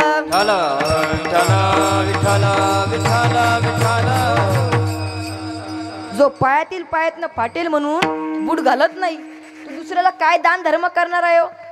ते म्हणतात ना धोत्राला गाठी आणि बँकेत कोटी. आता तुका म्हणे मग काही लोक तर पैसे करता प्राण देतात महाराज. प्राण देतात बरं का. तुका म्हणे धनासाठी देते प्राण. आज सख्खे भाऊच पक्की वैरी झालेत. एकूण एकाच्या डोक्यात कुरोडी टाकायला सुद्धा भेट नाही महाराज. इतके सख्खे भाऊ पक्की वैरी झालेत. आता आपण काय करावं.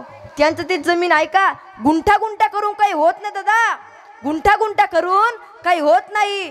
जाताना सोबत कोणीच काही नेत नाही.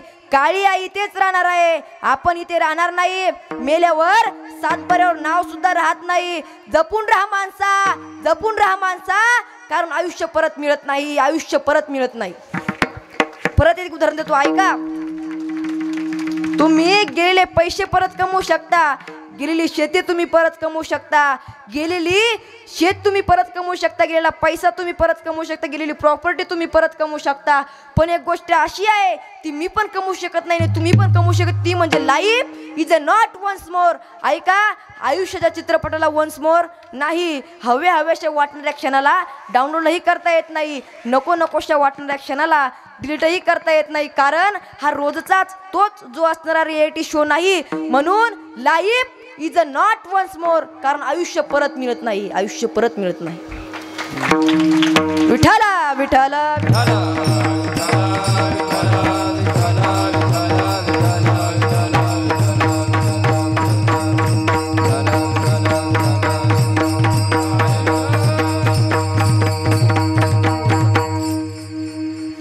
आयुष्य परत मिळत नाही बरं का.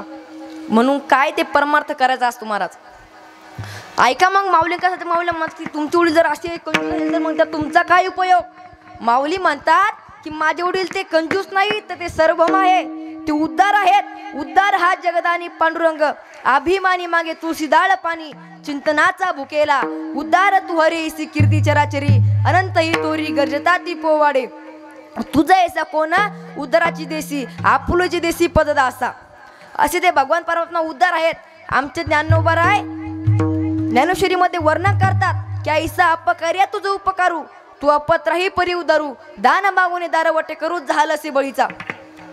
अशा प्रकारे भगवान उद्धार आहे की ज्याने जे मागितले ते त्याला दिले. नाही वैरी जरी असला ना तरी देखील त्याला मुक्ती दिली. आणि आमचे महाराज, आमचे छत्रपती शिवाजी महाराज वैर पाहतच नव्हते हो. एक वाक्य बोलतो ऐका.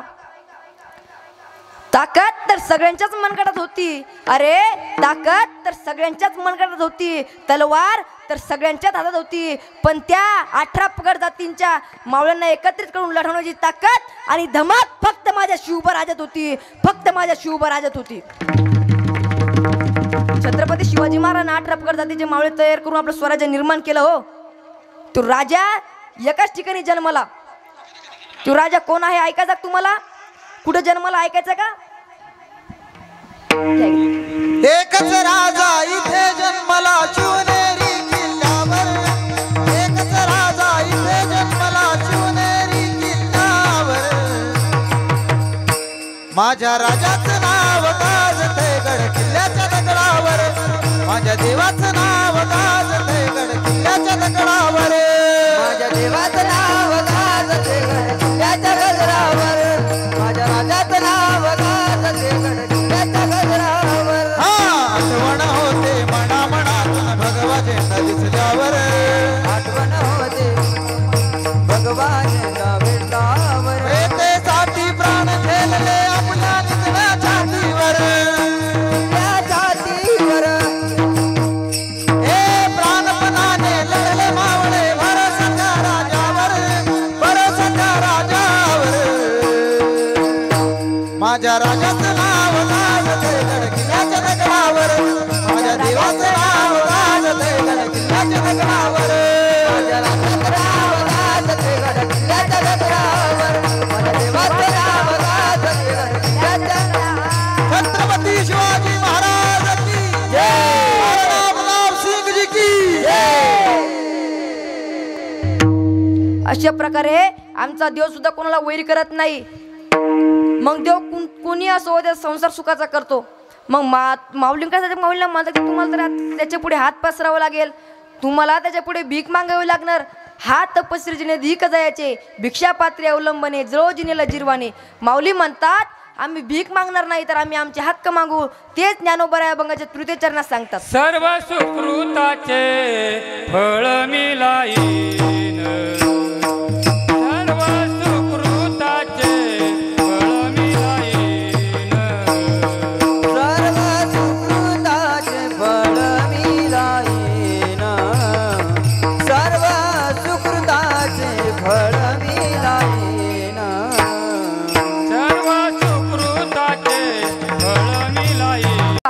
महाराज, पण घरी माझ्याशिवाय जमत नाही. आता तुम्ही सांगा, हा जर मेलाच तरी याच्यातून घरचे काही राहील का? तुम्हाला एक उदाहरण देतो, ते ऐका.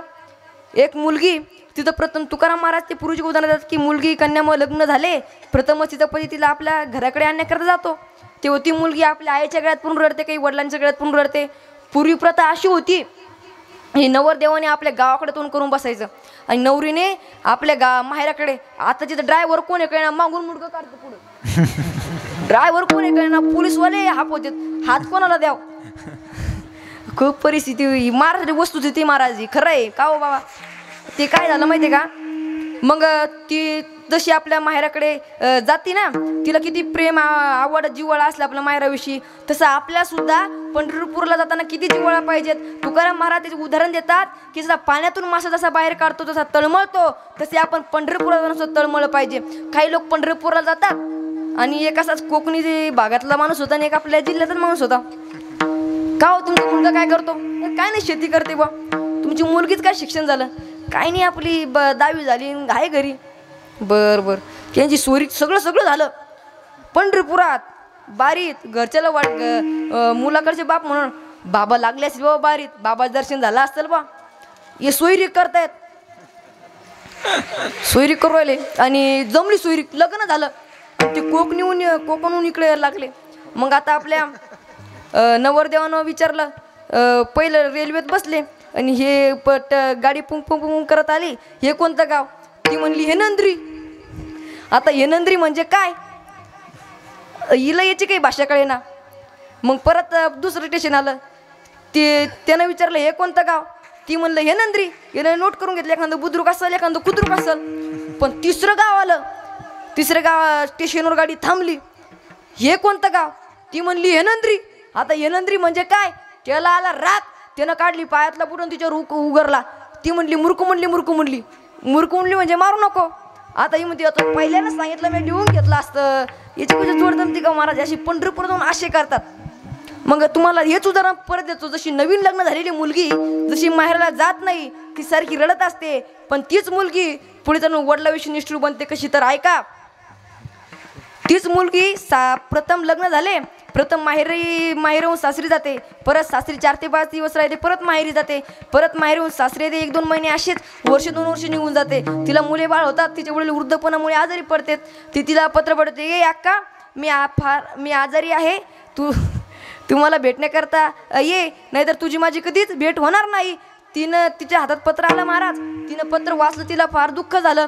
तिने पत्र हातातून खाली ठेवून दिलं. दुसऱ्या दिवशी आपल्या वडिलाला पत्र लिहिण्यास सुरुवात केली की बाबा मला खूप कामं आहेत आणि माझे पती सकाळी ऑफिसला कामाला 7 वाजता जातात आणि आपली पिंटी बाळू नाव पण खूप भारी येतो. आता नाव शांती नसलेले भांडणं आणती, नाव गंगाधर आंघोळणी महिनाभर, नाव ज्ञानेश्वर जनाबाई मुक्ताबाई असं नाव पाहिजे. आता एक आजी झाली नात, त्या आजीचं नाव ते नातीचं नाव काय ठेवायचं?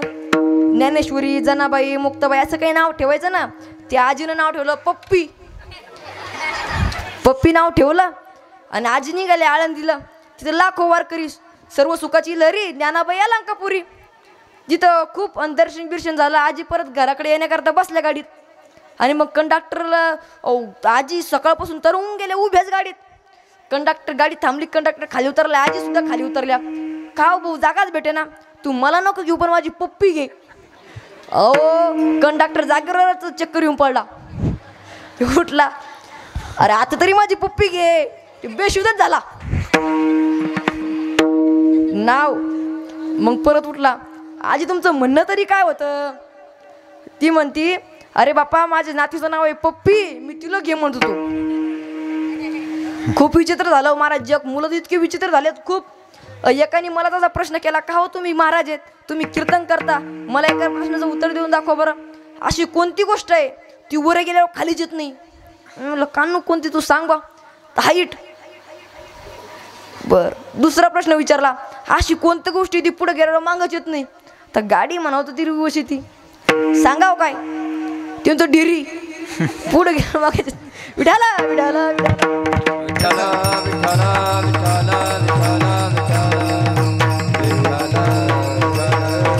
विठाला माय बाप हात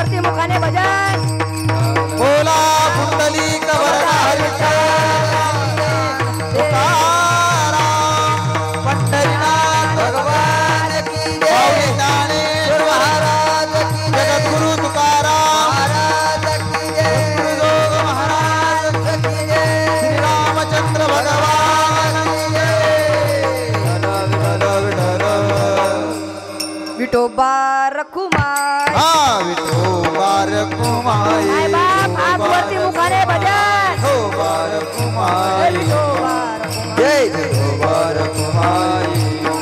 जय विठोबा रखुमाई. जय विठोबा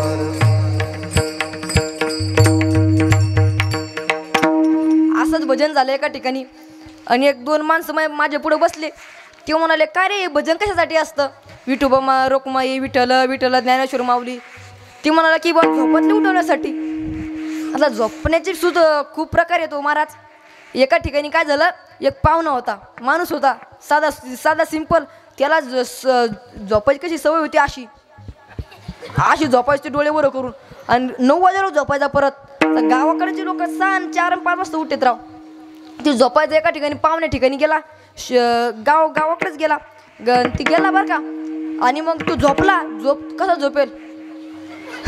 सकाळचे 6 वाजले तरी उठना 7 वाजले तरी उठना. आता पाहुण्याला काय झालं गेला काय 8 वाजले उठनाच 9 वाजले तरी बी उठना बाबा. मग फोन घेऊन लावले असं झालं बा. काही लोक तिकून ते बांबू घेऊन आले मडकं घेऊन आले पांढरं कापड हार घेऊन आले टाकले सगळ्यात चौकून बसले. गेलं व बाई गेलं व आणि ते तशी जांभळी दिली म्हणसन हा जांभळी दिली आकडे भम लोक पळी लागले. कशामुळं झोपेल होता म्हणून. आणि एक म्हणाला का रे भजन कशासाठी असतं. झोपेतले लोक उठवण्यासाठी. ते म्हणाला पण हे भजन झोपेतले लोक कोण उठवते कोण उठवत असं बरे झोपेतले लोक. एका ठिकाणी असंच मी कीर्तनाला मुक्कामी थांबलो महाराज आणि 2 म्हातारे बाबा आले. मला चला महाराज मंदिरावर झोपायला गेलो मी. एक बाबा म्हणते एक इकून झोपले आणि एक इकून मदत मी झोपलो. महाराज रातचं उठू गिटू नका बरं. म्हणलं का हो शनी अमावस्या आज. दुसरे बाबा तर बसव ना. दुसरे बाबा म्हणते महाराज रात्रीचं उठून गिटू बसू नका बरं. म्हणलं का हो पुढं स्मशानभूमीत प्रेत जळतय. बाबा आता ये नाही तर ती दाखवली शनी अमावस्या येईन दाखवली ते प्रेत. डोळे लावले की ते ढळढळ आधीच जाय आणि डोळे उघडले शनी अमावस्या. तर बाबां तर गप्प बसाव ना. बाबान घोरायला सुरुवात केली खाऊ का म्हणजे खाऊ का. दुसऱ्या बाबां तर गप्प बसा. दुसऱ्या बाबा सुरुवात केली खाऊ का खा. बाबा काय करावं का अशी झोपाचे प्रकार असते. तो हे भजन तुमच्या झोप उडवण्यासाठी नसतं महाराज. हे आपल्या उद्धारासाठी असतं. विठाला विठाला विठाला.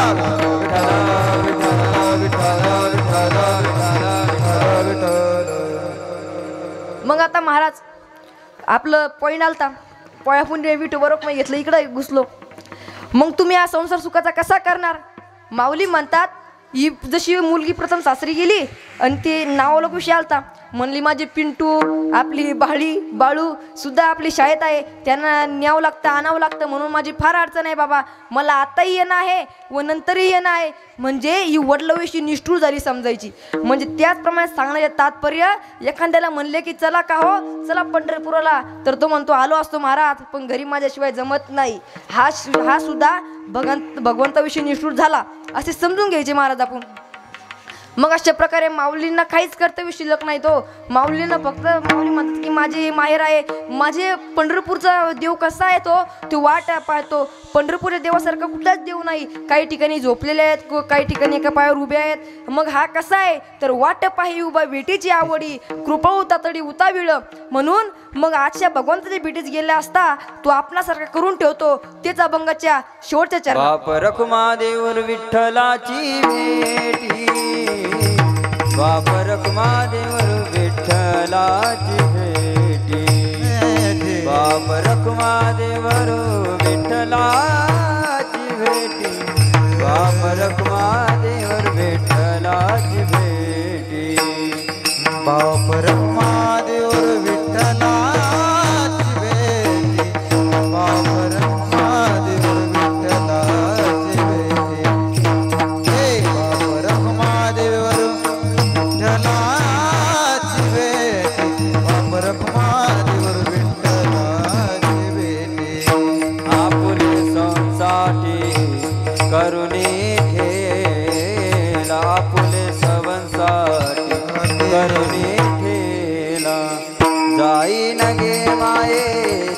पंढरपुरा जाईन गे माय तया पंढरपुरा जाईन गे माये तया पंढरपुरा जाईन गे माये तया पंढरपुरा आपुल्याचे साठी करो ठेला आपुल्याचे साठी करो ठेला हा जाईन गे माय तया पंढरपुरा जाईन गे माय तया पंढरपुरा जाईन गे माय तया पंढरपुरा जाईन गे माय तया पंढरपुरा भेटे ना माहेरा पुरिया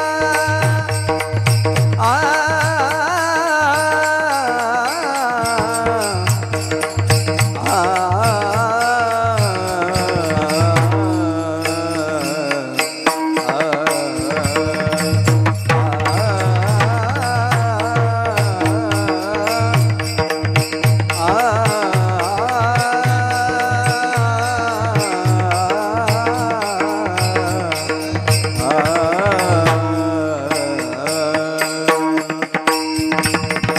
धन्य भाग सेवा का अवसर पाया धन्य भाग सेवा का अवसर पाया धन्य भाग सेवा का अवसर पाया चरण कमल की धूल पड़ावे चरण कमल की धूल पड़ावे मोक्ष भारत काया में धन्य भाग सेवा का अवसर पाया आ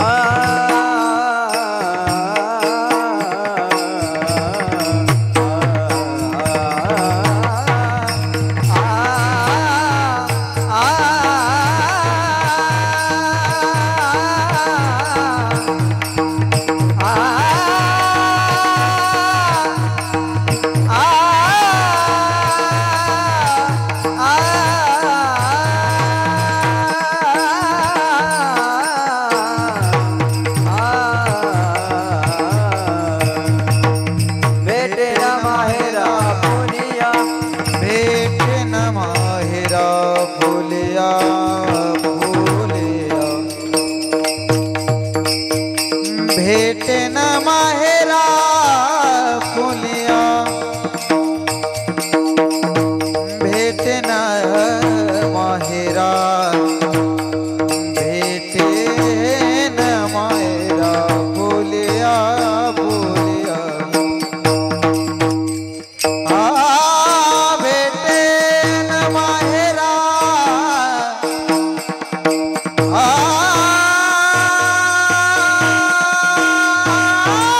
पुलिया बेटे न हे बेटे न माहेरा पुलिया पुलिया पुलिया बेटे न माहेरा पुलिया माहेरा आपुलिया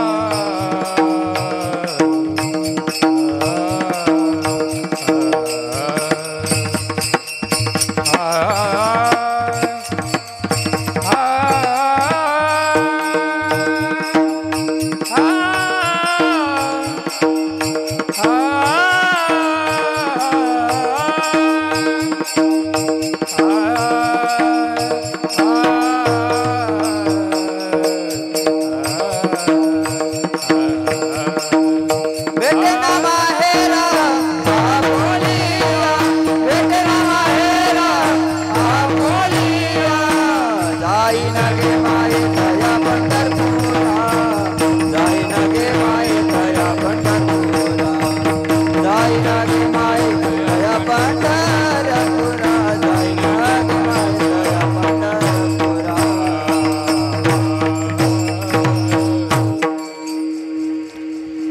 बाप रखमादेवी विठ्ठलाच्या बेटी आपुले संसाठी करून ठेला विठ्ठल विठ्ठल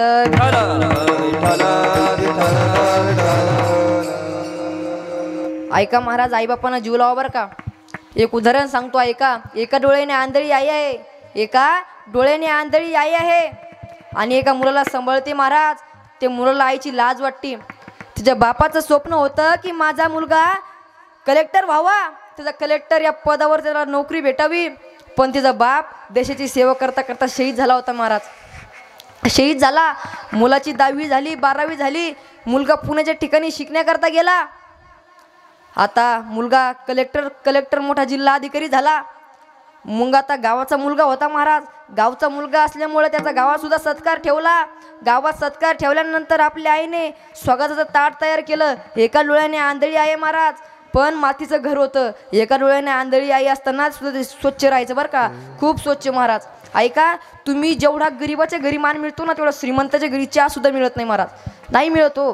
श्रीमंत खूप खूप हे झालेत, डिंगारलेत. आता ऐका, ती एका डोळ्याने आंधळी आई आहे महाराज, एका डोळ्याने आंधळी आई आहे.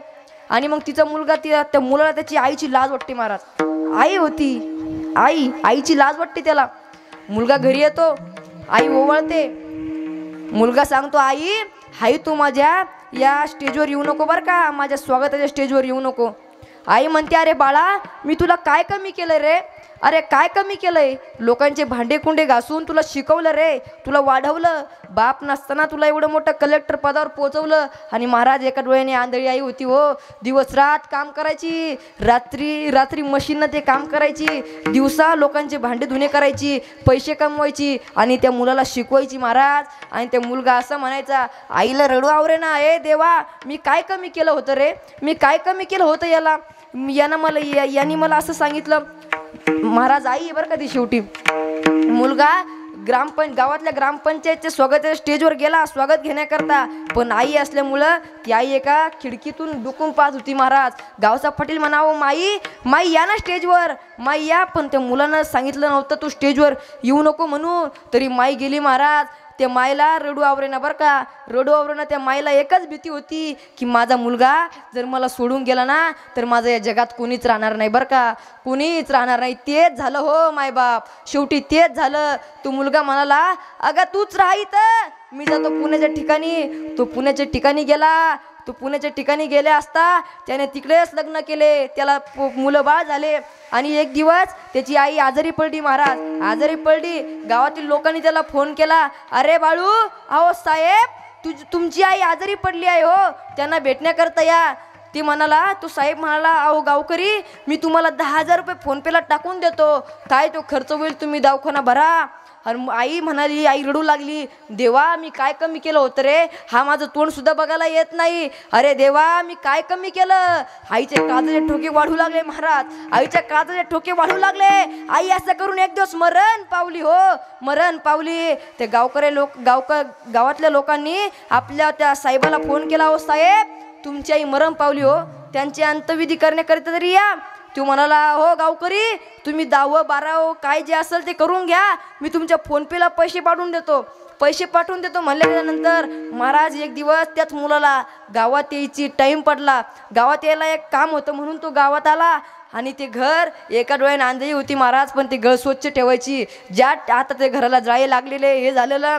ज्या ठिकाणी त्याच्या बापाचा फोटो लागला होता ना त्याच ठिकाणी त्याच्या आईचा सुद्धा फोटो लागला होता. आणि त्या फोटोवर एक चिठ्ठी होती. तो मुलगा आई जिवंतपणी असल्याने म्हणायचे की अगं आई, तू एका डोळ्याने आंधळी का आहे, मला याचं उत्तर दे ना. पण आई म्हणायची, अरे बाळा, त्याला वेळ येऊ द्यायला लागते रे, तुला वेळ आली ना तेव्हा उत्तर भेटन. ती चिठ्ठी होती महाराज. ती चिठ्ठी घेतली. ती चिठ्ठी घेतल्याच्या नंतर त्याने वाचायला सुरुवात केली. त्याच्यावर लिहिलं होतं, अरे बाळू, तुला जेव्हा डोळा नव्हता ना रे, तेव्हा मी माझा डोळा तुला काढून दिला होता.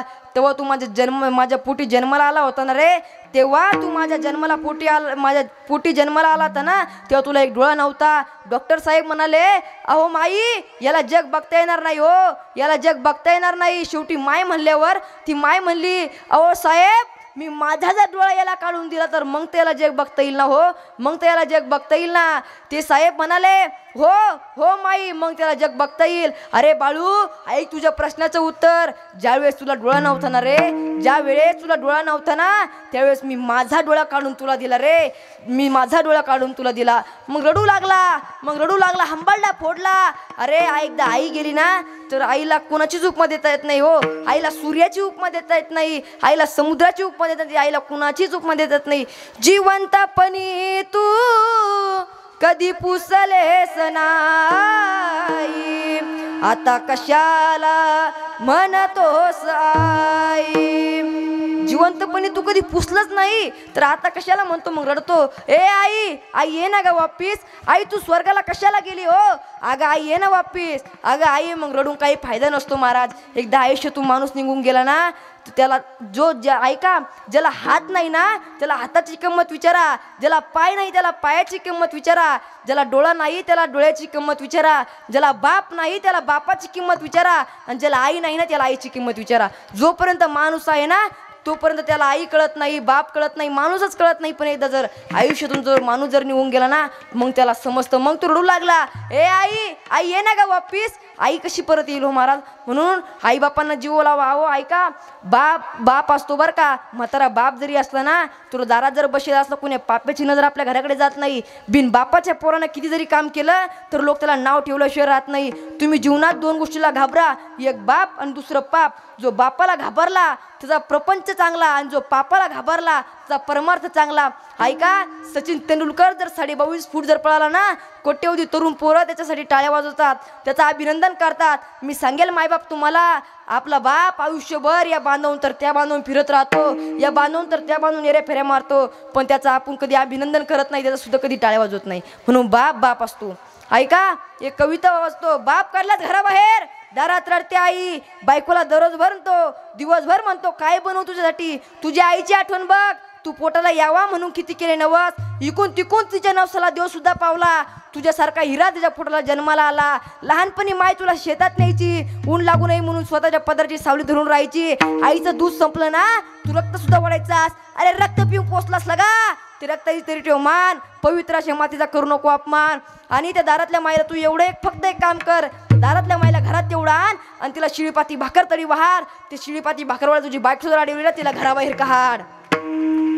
ऐका महाराज, तुम्ही आईबाप कुत्र्यासारखे सांभाळा हो. तुम्ही कुत्र्याला किती जीव लावतो महाराज, किती त्याला बिस्किट, त्याला अंगूळ, त्याला एसीच्या गाडीत फिरवताना आपले ते एसीच्या गाडीत फिरवणाऱ्या माणसाचे आईबाप कुठे आहेत, वृद्धाश्रमात आहेत. ऐका, तुम्ही कुत्र्याला कितीतरी जीव लावून सांभाळा ना ते तुम्हाला चावल्याशिवाय राहणार नाही. आणि तुम्ही आईबापाला कुत्र्यासारखे जर सांभाळत त्या तुम्हाला आशीर्वाद दिल्याशिवाय मरणार नाही महाराज, आशीर्वाद दिल्याशिवाय मरणार नाही. म्हणून आईबापाला जीव लावला पाहिजे हो, हेच आपल्या जीवनातलं ध्येय आहे. आणि आपल्याला सेवेला पूर्णविराम देण्यापूर्वी थोडासा पर्याय द्यायचा तो असा, कीर्तन सुरू करण्यापूर्वी थोडासा पर्याय दिला गेला नाही म्हणून आता देतो. मला इथं येण्याची इथं जी सेवा भेटली ते फक्त आमच्या सुनील मामामुळे भेटली. आणि मी आळंदीहून आलो आणि मला 10 वेळेस फोन केले, कुठं आहे, जेवला का, खावला का, असं काही खूप काही गोष्टी विचारले. आणि आमचे मृदंगसुद्धा भारी, मला तुमचं नाव माहीत नाही, खूप वाजवता. यांनी पण भारी, गायन पण भारी केलं. तुमचं सगळ्यांचं एका उखाण्यात नाव घेतो. ऐका, कपिली गाय चरते रानात, कपिली गाय चरते रानात, हरिण चरते वनात, बसलेल्या सगळ्यांचं नाव घेतो छत्रपती शिवाजी महाराजांच्या हिंदुस्थानात. ज्ञानेश्वर माऊली,